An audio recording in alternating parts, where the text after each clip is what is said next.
Happy Saturday mga Parsi at Marcy! This is Mami Roxanne at kung di ka pa nakafollow sa aking page ay baka naman. For today's video, samahan nyo kami mag-makeover dito sa may sala.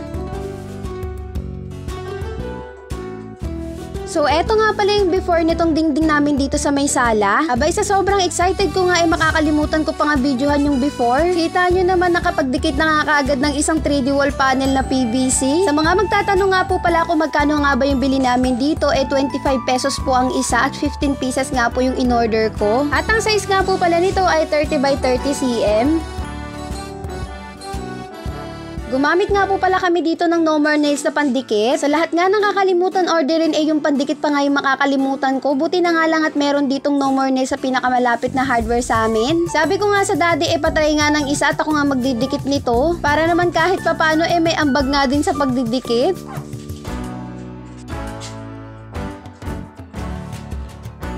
Si daddy din talaga yung pinagdidikit ko nito dahil alam nyo naman na mas pulido nga siya gumawa kaysa sa akin. At ako nga dakilang alalay lang, charot. Katulad nga nun, after niya nga madikit hahawakan ko muna ng mga ilang minuto para sure nga na hindi matatanggal. So dito nga kami medyo nahirapan sa may saksakan ay hindi pala kami, si daddy lang pala kasi siya lang yung gumagawa. Medyo nahirapan din talaga siyang gupitin yan dahil matigas nga itong 3D wall panel na PVC at saka kita nyo naman may design kaya naman struggle is real talaga.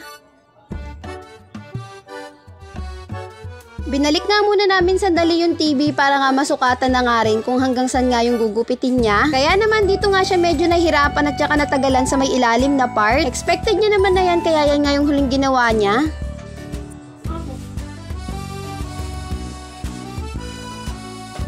Ang gusto ko talaga ay yung fluted panel kaso nga lang wala tayong budget para doon kaya itong foam bricks na nga lang yung in-order ko. Maganda nga sana yung nauuso ngayon na wallpaper na akala mo para ka naka-fluted panel. Marami na nga ako napanood na ganong pagdidikit ng wallpaper kaso nga lang hindi pwede yun dito sa amin. Tingin ko kasi hindi maganda yung kalalabasan nun dahil baku-baku nga itong dingding namin. Subok na rin kasi talaga namin itong foam bricks kahit nga baku-baku yung dingding mo maganda talaga yung kalalabasan niya.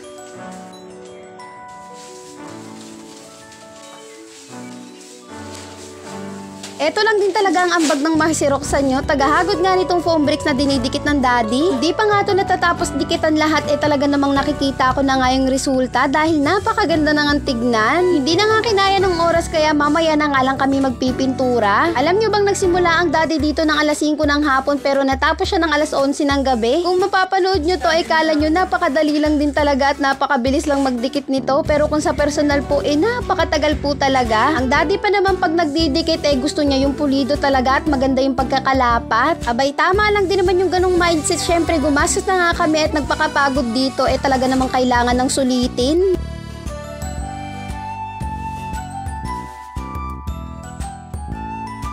Pasalamat na nga lang din talaga ako at napaka-supportive nga ng daddy sa mga ganitong kaetyosan ko dito sa bahay. Kahit nga sa paggawa ng mga patungan ko dun sa kusina, siya lang din talaga yung matyagang gumagawa nun. Since day 1 talaga dito sa aking pagbablog, ito nga ang number 1 supporter ko, ang daddy. Alam niya din naman kasi talagang masaya nga ako dito sa aking ginagawa na pagbablog. Alam niyo ba dati, pagka minsan nga pinanghihinaan ako at tinatamad ako, siya nga lang yung nagmo-motivate sa akin.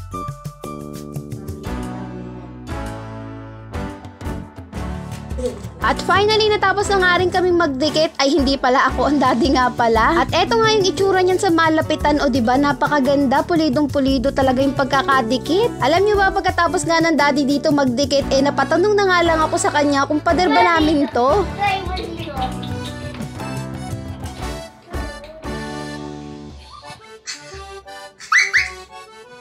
Kahit nga yung mga anak ko kinikilig nga din dito sa may dingding namin. At yun lang muna mga Parsi at Marcy. Salamat sa panonood. Till next video!